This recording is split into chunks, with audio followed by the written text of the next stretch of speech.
The Nissan Skyline GT-R R34, a car that doesn't just move, it inspires. It is more than a machine, more than a tool of performance. It's a symbol of an era when driving was purer, when engineers designed with passion, and when cars connected directly to the human soul. When the R34 first appeared in 1999, it wasn't just a new model. It was a culmination of decades of evolution. From the humble origins of the first Skyline GT-R in 1969 to the R32 and R33 that ruled the tracks in the 90s, the R34 arrived as the ultimate expression of Nissan's engineering power and Japan's motorsport ambition. It carried the nickname Godzilla, earned by its predecessors for conquering everything in its path, from touring car championships to street races. Under the hood lay the legendary RB26 DDT engine, a 2.6-liter twin-turbocharged inline-six.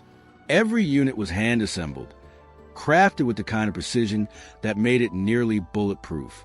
On paper, it produced 276 horsepower, but that number was a polite lie, the result of a gentleman's agreement between Japanese automakers to limit horsepower.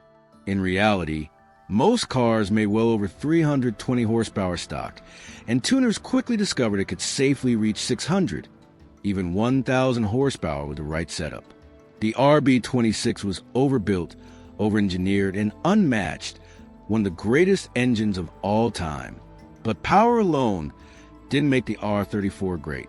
What truly set it apart was how it handled that power. Its ATTESA E-TS Pro all-wheel drive system used sensors to constantly adjust torque between the front and rear wheels, keeping the car balanced even under extreme conditions. In corners, it felt alive, reading the road, adapting to every movement. The Super Hiker's rear steering system subtly turned the rear wheels to improve agility, giving the R34 a sense of precision and confidence few cars could match. The R34 wasn't just fast, it was intelligent. Inside, a small digital screen known as a multifunction display sat at the top of the dashboard. It provided the driver with real-time data, boost pressure, oil temperature, throttle position, and lap timing. For the first time, a production car offered technology straight out of a race team's telemetry system. It made the driver feel like a pilot, not just a passenger behind the wheel. And yet, despite all its complexity, the R34 felt raw and mechanical. Every shift of its 6-speed get-drag transmission was solid and deliberate. Every turbo spool was a conversation between car and driver. It rewarded skill, demanded respect, and offered pure satisfaction when mastered. There was nothing artificial about it. No driving modes, no comfort settings. Just you, the car, and the road. Then came the cultural explosion. When Fast and Furious introduced the R34 to millions of viewers around the world, everything changed. Paul Walker's blue Skyline wasn't just a prop, it was a statement. It symbolized speed, freedom, and loyalty. To an entire generation, it became a dream car, an icon that represented not just performance but identity. People didn't just want to drive it, they wanted to live the feeling it gave. Off the screen, the R34 continued to dominate the world of tuning and racing. It became the centerpiece of Japan's street racing culture, starring in video games like Gran Turismo and Need for Speed. Tuning legends such as Mines, Nismo, and Top Secret built monsters based on this chassis, pushing its capabilities beyond imagination. The R34 was a canvas for creativity, a car that could evolve endlessly, yet never lose its soul. Its design captured everything it stood for. Sharp lines, wide stance, muscular arches, and those unmistakable four-round taillights glowing like fire in the night. The front end looked aggressive. The proportions were perfect, and every angle screamed performance. It wasn't a car that tried to be beautiful. It simply was. Form followed function, and the result was timeless. Driving an R34 is an experience that defies words.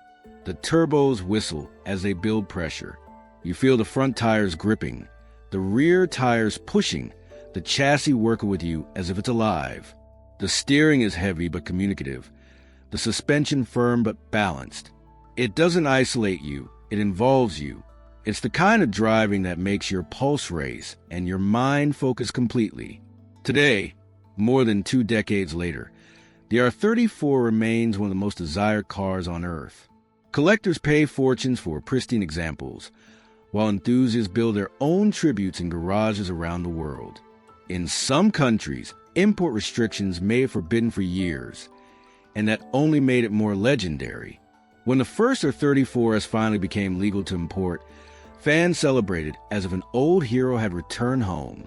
The R34 marks the end of an era. It was the last Skyline to carry the GT-R name before Nissan split off into its own lineage.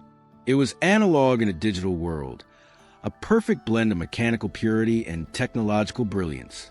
Every click of the shifter, every turbo surge, every glowing gauge spoke of a time when driving meant everything. Paul Walker's legacy made the R34 immortal, but even without Hollywood, it would have earned its throne. It's a car that represents passion, innovation, and courage, proof that machines can have souls. Even in a world full of silent electric cars, the sound of an RB26 revving to red line still sends chills down your spine. The Nissan Skyline GT-R R34 isn't just remembered, it's worshipped, because it reminds us of why we fell in love with cars. Not for status, not for numbers, but for the feeling of control, connection, and freedom. This is not just a story about a car. It's a story about a generation. A story of nights spent tuning, racing, and dreaming. A story of friendship, passion, and the pursuit of perfection. The R34 GT-R will forever stand as a symbol of that era. The golden age of driving, the peak of Japanese engineering, and the beating heart of car culture. The Nissan Skyline GT-R R34. A legend born in Japan, perfected on the track, immortalized in our hearts forever.